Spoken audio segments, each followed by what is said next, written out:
Good morning mga mare. So ayan, update ko kayo ngayon sa aking ilong pang 2 days niya na ngayon. So ayan, makikita nyo medyo magapa siya, may konting magapa at meron siyang pasa na unti. Ayan, yung pinanggalingan naman niya, yung pinagtusukan, ayan, medyo hindi na siya ganun kasariwa. Ayan, pang 2 days siya ngayon. Diretso ko lang yung antibiotic para mas mabilis yung paggaling at hindi ako makaramdam ng sakit. Yung pain naman niya is hindi na siya ganun kasakit, unlike yung sa first day niya. Ayan, pagka lumingon, ayan, hindi na siya ganun kasakit. Ayan, lilingon ako. Dati kapag lumingon ako masakit talaga, pero ngayon hindi na.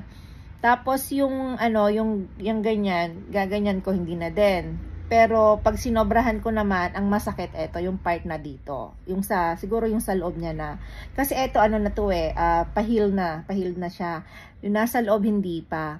So siguro it takes a month, ganon. Kasi sa loob yan. So kailangan ingatan pa rin.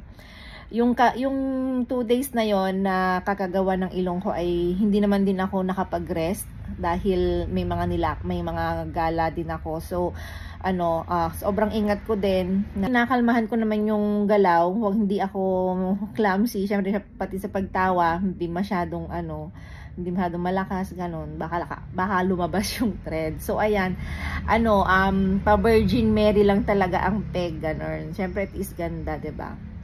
So ayan, pang second day niya na ngayon. Siguro yung after 1 week, pwede ko na siyang i-massage na ganyan. Kasi ngayon takot pa ako dahil alam ko sariwa pa yan eh. Ayan, 'di ba?